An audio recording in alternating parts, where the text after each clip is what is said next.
I never thought I'd auction off my own dignity. But there I was, gavel in hand, staring down the woman who'd spent years grinding mine into dust.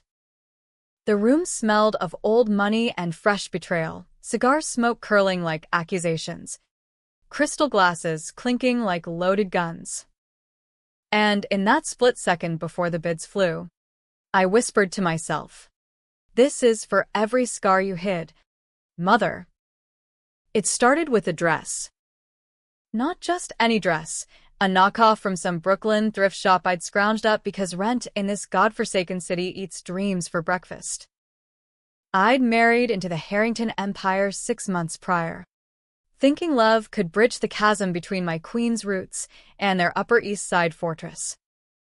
Ethan, my husband, was the golden boy, Harvard MBA, trust fund thicker than the yellow pages, and eyes that promised forever. But his mother, Victoria Harrington, Vicky to her Bridge Club Vipers, the ice queen to everyone else, saw me as the stain on her silk empire from day one. The gala was the Metropolitan Museum's annual black tie fundraiser, a glittering cage where Manhattan's elite preened like peacocks on steroids.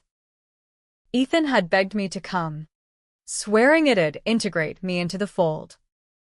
I squeezed into that dress, emerald green, a little too tight around the hips, but it hugged like a secret weapon. As we stepped through the gilded doors, heads turned. Not in awe, but in that sidelong judgment only old money can muster. Victoria swept in behind us, her gown a custom Versace that probably cost more than my student loans. She air-kissed Ethan's cheeks, then fixed her gaze on me like I was a smudge on her martini glass. "Kinsley, darling," she purred, voice dripping honey over razor blades. "That dress. It's adorable. So affordable. Did you find it at one of those little pop-up shops in the village? Or was it a hand-me-down from your mother?" The words landed like a slap, a casual cruelty wrapped in a compliment. Laughter rippled from her coven of Botoxed friends, their pearls clacking like judgmental rosaries. Ethan's hand tightened on my elbow, but he said nothing, just that weak smile, the one that said don't make waves. "Babe." I forced a laugh, heat crawling up my neck like fire ants. "Actually, it's vintage. Victoria. From a designer who didn't need a trust fund to make it iconic. But inside, something cracked. Not the dress, but the fragile armor I'd built since the day I said I do. Because this wasn't just about fabric. It was the prelude to the war she'd been waging since the wedding, subtle digs at my rustic accent, my unpolished table manners, my job as a junior curator at a midtown gallery that she called charming busy work. Ethan chalked it up to generational differences, but I knew better. Victoria didn't hate me because I was new money poor. She hated me because I knew her dirtiest secret. The one I'd buried for her sake. The one that had cost me everything. Flashback 3 years. Before Ethan. Before the ring that felt more like a shackle. I was a wide-eyed art history major at NYU, interning at Sotheby's under the wing of Marcus Hale, a legend in the auction world, silver fox with a Rolodex of billionaires and a whisper that could tank reputations. He mentored me, molded me, made me believe I could claw my way up from nothing. Late nights cataloging Picassos, his hand lingering a beat too long on my shoulder. I mistook it for paternal pride until the Christmas party, when the eggnog flowed and his office door clicked shut. It wasn't rape, not in the courtroom sense, but it was violation. A predator's calculus where yes was assumed from gratitude. I froze, whispered stop, but he laughed it off as flirtation. The next morning, hungover and hollow, I confronted him. He didn't deny, he deflected. Kinsley, honey, this industry's a boys' club. You want to play? Sometimes you bend. But bending turned to breaking when he started sidelining me, lost commissions, whispered rumors that I was unreliable, desperate. I leaked an anonymous tip to the Times about a shady provenance on a multi-million-dollar Rothko he was pushing. It blew up, headlines screaming fraud. The FBI sniffing around shell companies tied to Russian oligarchs. Marcus didn't go down alone. The fallout scorched everyone. But here's the gut punch. Victoria Harrington was his silent partner. Not just a bidder, she'd funneled dirty money through his auctions to launder it from her late husband's pharmaceutical empire. The one built on opioids that flooded Appalachia like biblical plagues. I'd uncovered emails, forged certificates, all of it. In a panic, Marcus pinned it on me. The intern did it, he told the board, painting me as the ambitious climber who'd faked docs for a quick score. I was blackballed overnight, expelled from NYU on fabricated ethics charges, sued into oblivion. My name synonymous with art world grifter. I could have fought, exposed them both. But Victoria cornered me in a coffee shop off Madison Avenue. Her Chanel suit a armor of entitlement. Kinsley, dear, she said, sliding a check across the table, enough to cover my debts, and then some. Take this. Disappear quietly. Or I'll make sure no gallery from here to LA touches you. And Marcus? He'll walk. But you'll crawl. Her eyes, ice blue and unblinking, promised ruin. I cashed it. Swallowed the shame. Rebuilt in shadows. Whitersing at dive bars. Faking a smile through community college credits. That's where I met Ethan, at a charity art show in Brooklyn. Him slumming it for authenticity. He fell for the girl with fire in her veins, not knowing I'd douse my own flames to protect his family's skeletons. Marrying him was my revenge Trojan horse. I played the dutiful daughter-in-law, nodding through her barbs, all while piecing together the puzzle. Victoria thought she'd bought my silence forever. But silence festers. It turns to acid. And on the night of that gala, as her words about my cheap dress echoed in my skull, I decided it was time to cash in the other currency, truth. The auction was the main event, a Sotheby's satellite bash right there in the Met's Temple of Dunder. Egyptian sands underfoot like a joke on empires crumbling. I wasn't supposed to be on the podium, that was Marcus Hale's gig. Slinking back into the light after a slap-on-the-wrist settlement and a retirement that smelled like a golden parachute. But fate, or my quiet maneuvering, had other plans. I'd whispered to the event coordinator about a conflict of interest with Marcus's past, dangling just enough innuendo to get me slotted as understudy. Kinsley Voss Harrington, they announced. My hyphenated name a bitter pill. Our rising star curator. Victoria's face when I stepped up? Priceless. Her champagne flute paused midair, lips parting in that fish-out-of-water gasp only Botox can freeze. Ethan shot me a thumbs-up from the wings, clueless as ever. The lot was a Harrington family heirloom, a Faberge egg from the Gilded Age, encrusted with emeralds that matched my dress like karmic poetry. Estimated value, 8 figures. But I wasn't selling jewels tonight. I was selling souls. Ladies and gentlemen, I began, voice steady as a surgeon's scalpel. Tonight's piece isn't just art. It's a relic of excess, a glittering bauble that whispers of fortunes built on bones. Murmurs rippled, polite confusion.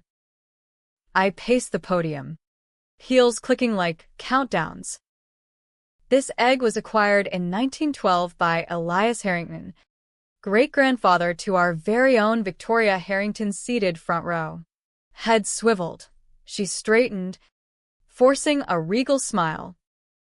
Elias, a titan of industry, who peddled elixirs that hooked a nation. Sound familiar? Opium dens of the modern age. Ethan's brow furrowed from the side.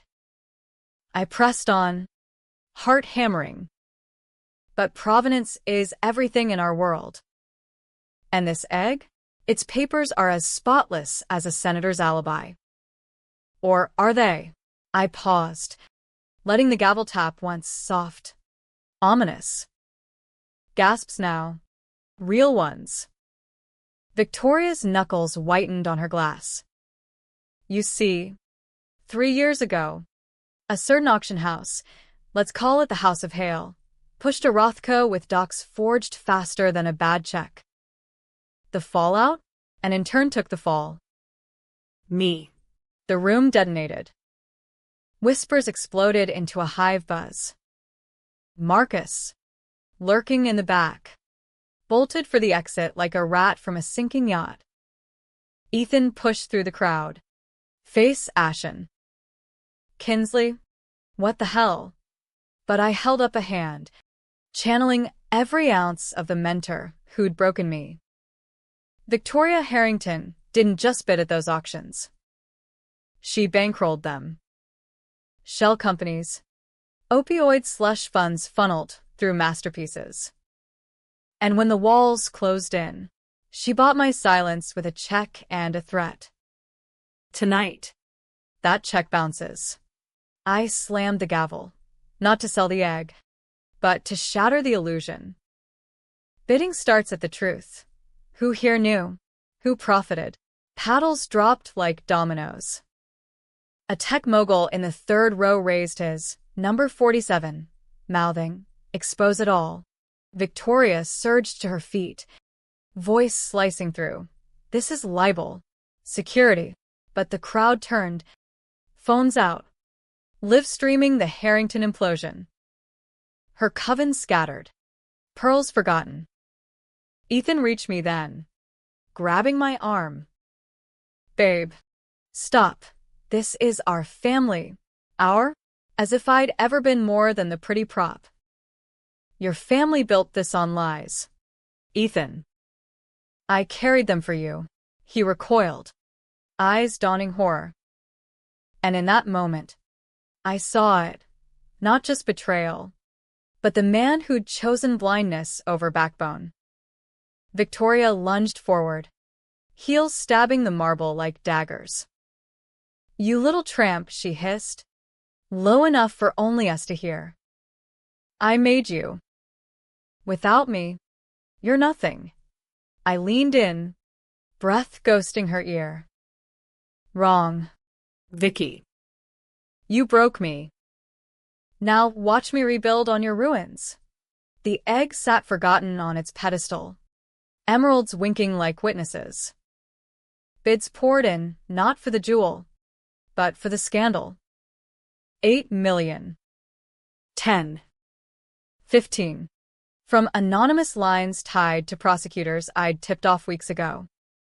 As the frenzy peaked, Marcus reappeared, flanked by suits, his lawyers. No doubt. But I was ready. I'd hacked his emails, a favor from a Queen's hacker buddy. Off books and untraceable. Forwarding the choicest bits to the DOJ that morning. Plot twist. Marcus, I announced, mic amplifying for the room. Your partner's not the only one with skeletons. Remember that Rothko? The one you blamed on the intern? Forensics say the IP traces to your home server. Not mine. He froze, face draining to chalk. Victoria whirled on him. You promised. And in that fracture, their alliance cracked. She shoved him, a rare crack in the facade, and the crowd ate it up like popcorn at a prize fight. Ethan pulled me aside, whispering furious. Why didn't you tell me? Because love isn't blind. Ethan, it's willfully deaf. You deserve the fairy tale, I said. I got the nightmare. The auction dissolved into chaos, flashes popping, voices overlapping in a symphony of schadenfreude. Victoria stormed out, her Versace train trailing like a fallen queen's cape, but not before locking eyes with me. One last venomous promise. Ethan followed, torn between blood and bride. I stayed. Gavel down. The egg unsold. A monument to what I'd unleashed. But revenge isn't a clean cut, it's a slow bleed. As the night curdled into dawn, I slipped into a cab, the city's neon blurring through tears I hadn't earned. Freedom tasted like ash. ¿Y de tu platrunas? But at what cost?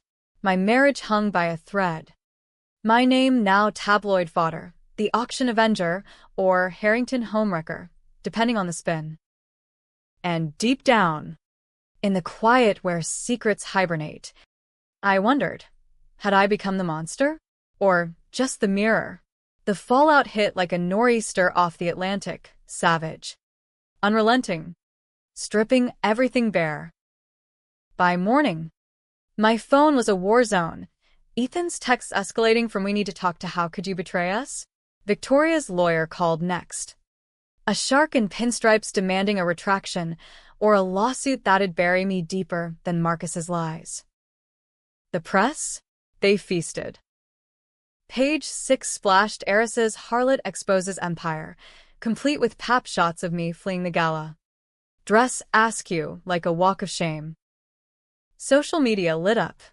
Kinsley revenge trending. Half the feeds crowning me a feminist icon, the other half doxing my old queen's address, calling me a gold-digging psycho. I holed up in my penthouse overlooking Central Park. The one Ethan had insisted on because it suits you now. Suits? More like a gilded cage with skyline bars.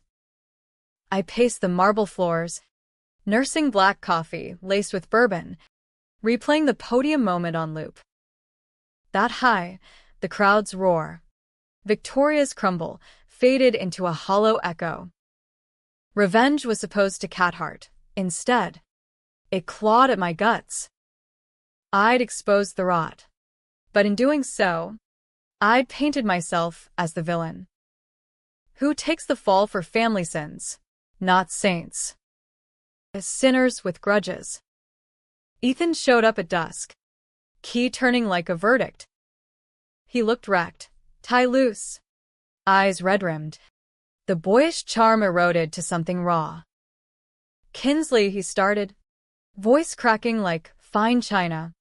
What you did last night. It wasn't just about Mom. It was about us.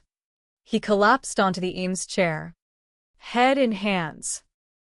I knew bits, whispers about Dad's pharma deals gone south, Mom's investments, but I buried it. Like you did. Buried. The word hung, heavy as the Faberge egg we'd left behind. You buried it because it was easy. I shot back, arms crossed like shields. I buried it because I had no choice. Marcus assaulted me. Ethan. Your mother paid me off to shut up. And you? You married the ghost of that girl. Then wondered why she haunts you. He flinched, but didn't deny. Instead, he pulled out his phone, scrolling to a frozen video of the auction, me at the mic. Firebrand fierce. This you? She's a stranger. The woman I love wouldn't torch everything for spite. Spite? If only. It was justice, served cold and jagged. But looking at him vulnerable, pleading, I felt the first fracture in my resolve. Love's a hell of a drug, more addictive than the opioids that built his legacy. We talked, or fought, through the night. He confessed fragments, Victoria's late-night calls during our engagement, probing my stability, hinting at my shady past, without spilling beans. She said you've been in trouble, some art scam. I defended you. Defended? More like dismissed. But in his unraveling, I saw the boy trapped in the web, same as me. By dawn, we'd forged a brittle truce. He'd confront her, demand answers. I'd hold off the wolves, lawyers, leaks until we could salvage something. A marriage? A life? Hell. A headline that didn't end in handcuffs. But Victoria doesn't truce. She counters. 2 days later, as Ethan brokered a family summit at their Hamptons estate, she struck first. A courier delivered a manila envelope to the penthouse, anonymous, but reeking of her perfume. Inside, photocopies of my check from 3 years back, annotated with red ink. Extortion? Or payoff from the grifter. Tucked in was a USB drive. I plugged it in, heart thudding, and watched the video. It was me. Post-confrontation with Marcus. Storming into his office. Grainy security cam. But clear enough. Me yelling. Shoving papers, his fraud docs, across the desk. You think you can buy me off? The audio caught. My voice shrill. Cut to later. Me in that coffee shop. Victoria sliding the check. But edited, spliced with audio overdub. Take it. And we'll call it even. Your scam ends here. Lies layered like varnish. She'd deep-faked the whole damn thing, turning victim into villain. A note fluttered out. Retract, or this goes viral. Your choice. Cheap dress. Rage boiled. Pure kerosene. I called my hacker buddy, Jax, tattooed ex-con with a moral code looser than his jeans. Trace this, I growled, forwarding the files. He whistled low. This is pro-level. Kins. But I've got a counterhack. Gimme a day. While he worked, I prepped my own play. The Met Gala had allies, curators I'd mentored under the radar. Journalists hungry for the underdog tale. I leaked the real emails. The ones proving Victoria's laundromat auctions. Time-stamped and notarized. By evening, CNN was looping, Harrington's scandal deepens, forged evidence surfaces. The summit was a farce from the jump. The Hamptons house loomed like a colonial ghost, shingled monstrosity on bluffs overlooking the Atlantic. Waves crashing like accusations. Victoria greeted us in the solarium. Pearls strung like noose. A spread of finger sandwiches mocking the tension. Ethan sat ramrod, me across from her like a duel at dawn. Mother, he started. Voice steel he borrowed from me. Kinsley's evidence is ironclad. The auctions, the payoffs, it's over. Come clean, and we contain it. She sipped her gin, eyes on me over the rim. Clean? Darling, empires aren't built on laundry day. Then, to me, you think you're the avenging angel? You're the fool who took the bribe. That check, your fingerprints all over it. She slid printouts across, my deepfake narrative. Ethan's face fell, doubt flickered. Kins. Is this you? It's edited. Ethan. Lies on lies. But the seed was planted.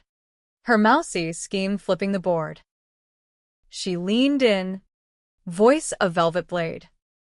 I protected you. Boy. From her, from the mess she'd drag us into. She's poison. Always was. He wavered, eyes darting between us. And, in that hesitation, I saw the betrayal anew. Not just hers, but his. The man who'd vowed, in sickness and health, couldn't stomach the sickness when it stained his sheets. I stood, chair scraping like a guillotine. Protected? You mean controlled. Like you controlled Marcus. Like you'll control Ethan till he chokes. I yanked the USB from my purse. slamming it down. Play this at the next board meeting. Let the shareholders see their queen unmasked. Victoria laughed, cold. Crystalline. Go ahead. I'll counter-sue for defamation. You'll be penniless, blacklisted twice over. And Ethan? He'll see you for what you are, a vengeful slut clawing for relevance. The word hung, echoing my thrift shop scars. Ethan rose. Torn. Enough, but his hand found hers. Not mine, a reflex of blood over bond. I walked out, salt air stinging my eyes, the ocean's roar mocking my isolation. Jax texted as I hit the driveway. Got her. IP traces to a PI firm on her payroll. Sending counterfiles, her real deepfakes, plus bank trails to Marcus's Cayman accounts. I didn't hesitate.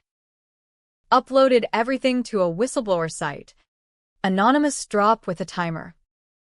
By midnight, the Times ran Harrington matriarch's digital dirty tricks exposed. Victoria's empire quaked. Stock dipped 12%. Board called emergency session. Ethan blew up my phone. You're destroying us. Call it off.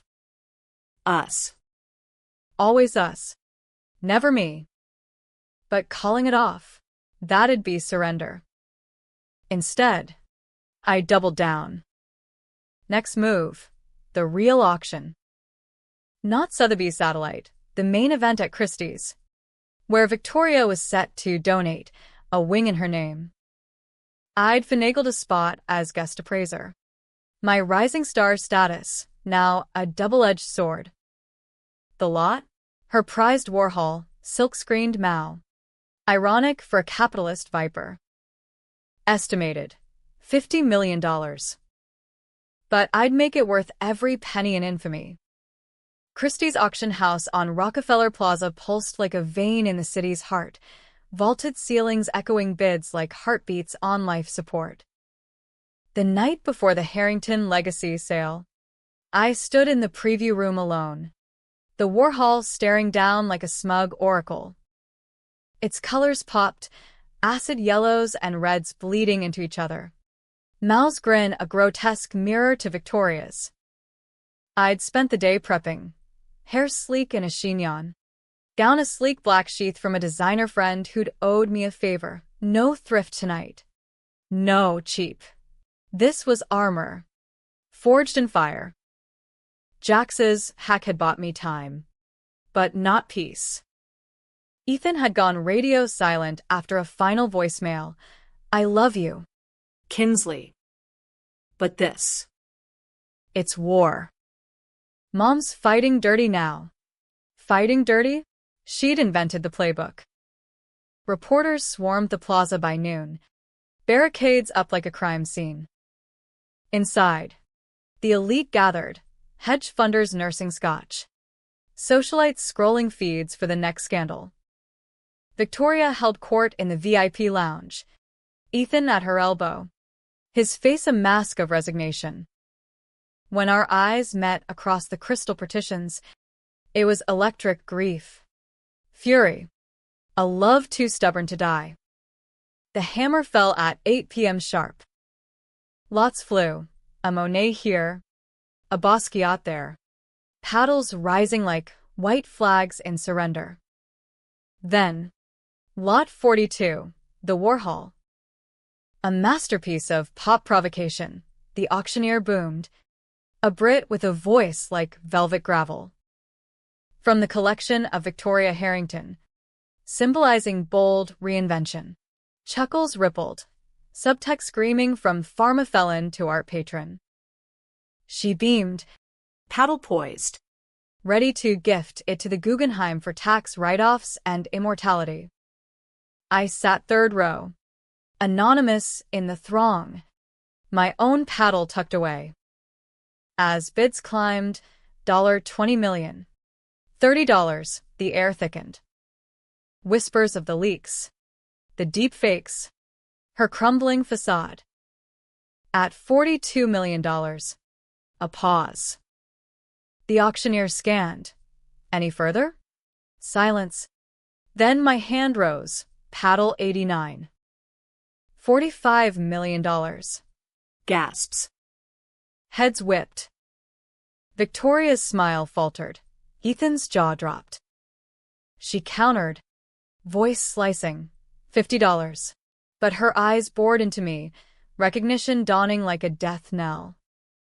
I held steady. $55. The room ignited. Phones out again. Live feeds capturing the duel. Bidders dropped out, sensing blood. $60, she bid, standing now. A queen defending her throne. Ethan tugged her sleeve. Mom.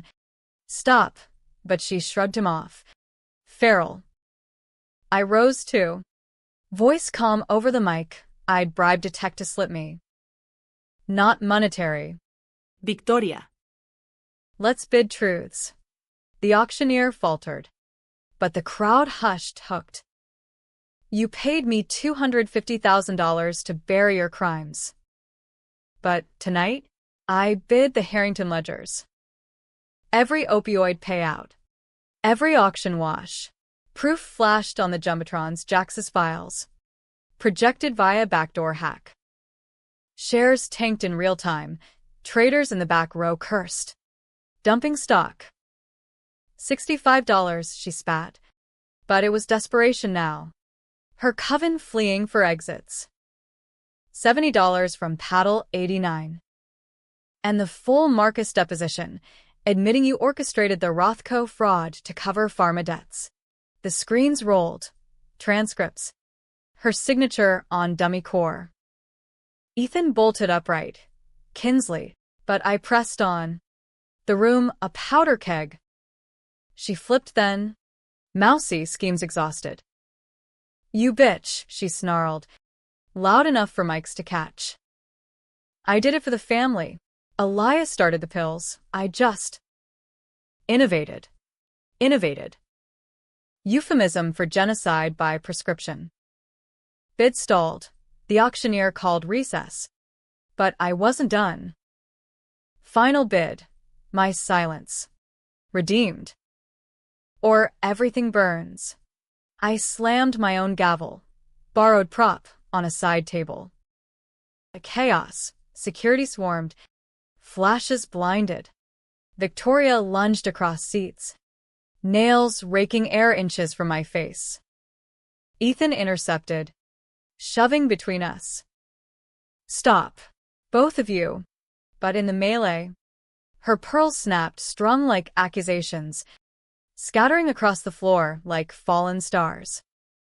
She crumpled, sobbing, real tears? Or Oscar bait? The crowd split, some cheering my bravery, others murmuring, she's unhinged, ruining lives for spite. Polarized, just as I'd engineered. No heroes here, just survivors clawing from the rubble. Cops arrived, DOJ tipped by my anonymous drop, cuffing Marcus as he tried to slip out a service door. Victoria? Escorted to a black SUV. Lawyers buzzing like flies. Ethan turned to me amid the exodus. Face a war zone. You won. Kins. But at what price? His hand brushed mine, electric. Final. I can't. We can't. He walked away. Toward her. Blood calling. I stood alone as the house lights dimmed. Warhol mocking from the block. Victory? Or pure cash? The twist came at 3 a.m. A burner phone buzzing in my hotel room. Jax's contact. Kins. You gotta see this. Attached, a video. Time-stamped gala night. Victoria. In a powder room mirror. Dialing a number. It's done. The deepfakes planted.